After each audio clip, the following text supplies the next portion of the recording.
Our next artist is Kris Marubayashi. Marubayashi. I just have to practice it. I know how to say that. And she's a Japanese-American ceramic artist whose work is inspired by colors and textures found in rocks. That kind of relates, to be honest. She describes her work with clay as a partnership in which she and the clay both contribute to the final creation. So, hi, Kris. Hey, how you doing? Good, nice to meet you. Nice to meet you. So we've got a few questions here. Okay. And, I looked at your website. I'm very impressed with your work.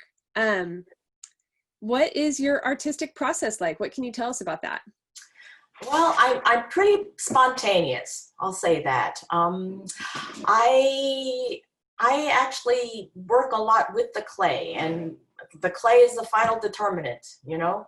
I'll give an example. Like right now, I'm making these pieces that I start off as a triangle, and I keep hand building up, and then as the clay may be a little bit moister or not, it helps shape what the final product is. So it's a very tactile experience and visual, because I keep stepping away from the piece to see how it's going. But I don't plan out a lot. It's not like I have that picture in mind of where I'm going. It's very much, okay, what are we going to do today? Where are we going? Yeah, it seems like it's iterative too. You seem to work in series. That's exactly right. So like right now, I'm kind of revisiting a prior series where I was using, they're called press molds. You make a mold and then you press clay into it. So I went back to those and I started putting lids on them. So it looks like this. Oh, okay. Yeah. Oh, and there's a slight indentation here. So it's not just a bowl with a top on it. So it's kind of looking through old work and seeing, well, what about some of that stuff would you like to revisit? And then sometimes I just zoom off to a whole other different direction. Oh, I love that. Do those, now you called that a lid. Is that permanently on adhered, or is it lift offable?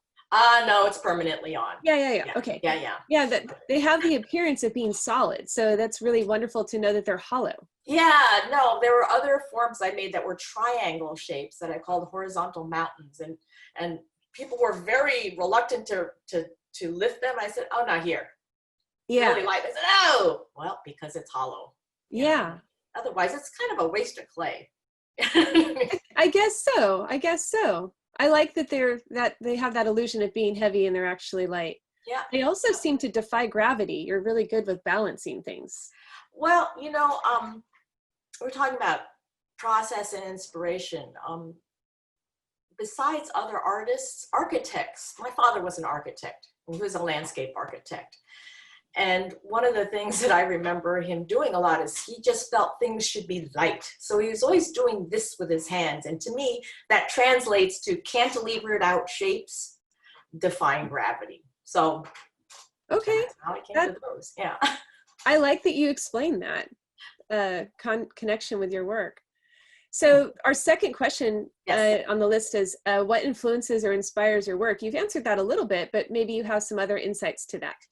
Well, you know, there are these influences you're not really conscious of, and then there are the ones that become more conscious or you're clear about. And I think growing up with a father who designed rock gardens clearly had an influence on me that I wasn't even cognizant of until more recently, that rocks just are my thing.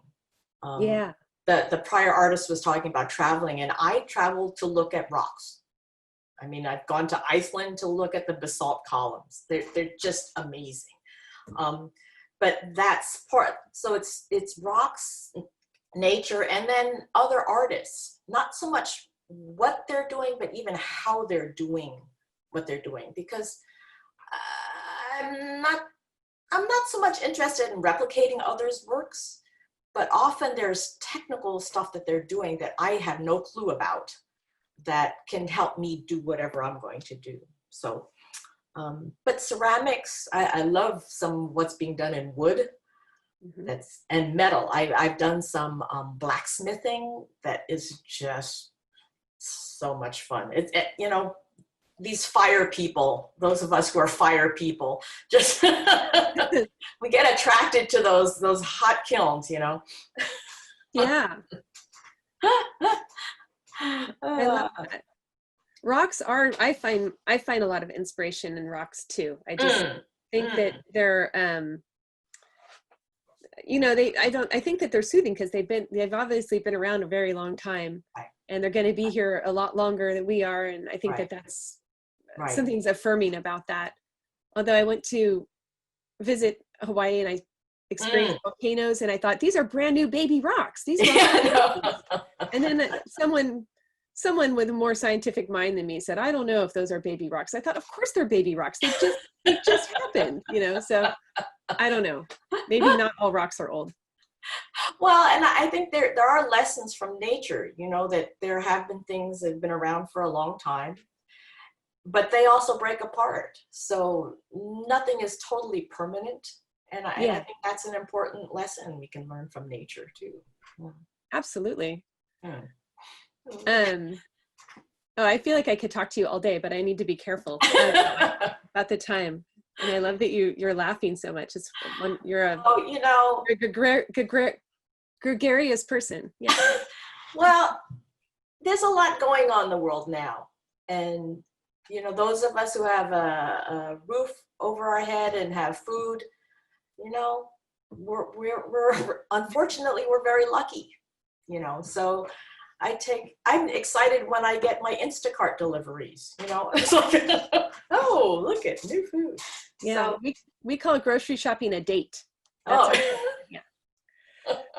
what do you, so, I mean, that brings us to your final question here. What do you see as the role of art right now? Like, it's a really hard time. I think sometimes I feel hard putting my art out there right now because like there's so much more. I feel like everything else is more important than me and my weird paintings. So well, see, I think there's art created by the artist, and then there's art that's appreciated by others. Okay. Yeah.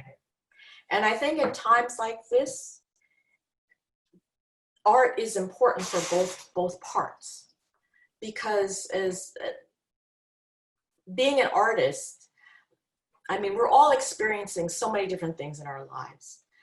Some people can verbalize those things, others can't.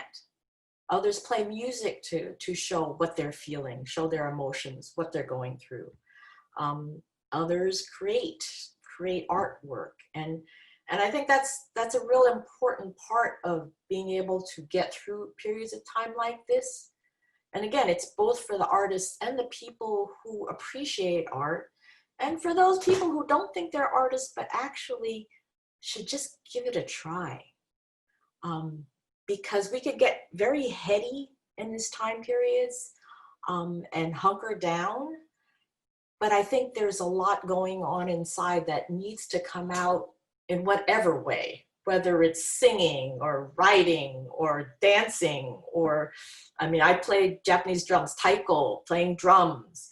And that's an important way emotionally that people can handle and get through tough times like this. That's why I'm really concerned about arts in the schools, because I think it's a way in which kids maybe who aren't good in math, good in science, can express their particular thoughts and feelings in a way that, you know, being a good speller just isn't doing it for them. You know, I mean, it's the soul, right? It's the soul of people that we're talking about. And I don't know, I think in this time period, we need to work on the humanity that comes from feeling and participating in the arts in a really big way. Yeah. I love that. Do you get to go around, or have you gotten to explore any of the other artists on the tour? I have not. I've kind of been at my studio or helping watch my granddaughter. And I want to share with everybody a lesson from something that she said that's regarding creativity. There's a 4-year-old working with magnet tiles. The magnet tiles fall apart, and she says, well, we'll just have to make another one. So it's not this, oh, I made it, it's so important. It's more like, you know, this is what happens, and you move on. And I think from a 4-year-old, we could learn from that, you know, that we will get through this, you know. So. I have really enjoyed our conversation. I bet you're like a really wonderful grandma to have. Well, you know, I don't know. You know, I was wondering, I think, I guess I want to give a shout out to Verge for organizing this in this way. I think it's a great way to be able to give voice and give a visual for artists who, you know, we're not opening up our studios, right? How are people going to see what we're doing? And this has been a really good way to support the arts. And good check mark by Verge for doing it. Yeah. I think that these, excuse me, I think that these interviews have been really good. I've participated in one, but I've watched a lot of the other ones. I'm glad they're recorded because I think there's some really wonderful things being said. And I think that I think they would really surprise people to see just how many different kinds of art and different kinds of artists are happening in Sacramento. And I like the slower pace of these things, and that you know, we've been given a generous amount of time to speak with each other. And I just think that, you know, people have time right now maybe to explore some of this. And I like that after the tour is done, I can kind of still revisit some things. It's not like, oh, I couldn't do it because I had my own studio open. I can actually kind of see what else is going on. So Kris, if people want to learn more about your work, tell us how they could do that if they want to see some more stuff. I don't have a great sign like the previous artist. I said, oh, that was a good idea, but it's www.krismarubayashi.com, and probably should go to your website to see how you spell all that out. I'm also on Facebook, also Instagram. So yeah, come by my site and check it out. And I really love getting comments from people. And I do want to say that one thing that you know, I've been in various shows, and you know, you set up your booth and people come walking by, and the part that makes me feel like I've accomplished something as an artist is when people walk by and they stop and they turn and they take a breath and they say, wow, this is just so calming and meditative here. I said, okay, I've done my job. Yeah. You know? Yeah. I always feel like people at art shows are like sharks, like they never stop moving. If I can just get them to stop, I take it as a great compliment, even if nothing else happens besides they stop. Oh yeah, no, it's just the fact that it gives pause, they take a breath, maybe they realign themselves, whatever, but it's just so important to keep breathing, you know. And I do want to say, just as a sign off, I guess, is that I want people to make sure they take care, to stay safe, and let's keep pushing for a more humane world. And art can play a big role in that. Yeah. Well, I am so glad that you were part of my interview group today. Man, I really enjoyed this visit. I enjoyed this too. I hope I get to see, I feel like I've seen your work in person, but now I know more about who is behind it. I'll enjoy it even more. So thank you, Kris. Thank you.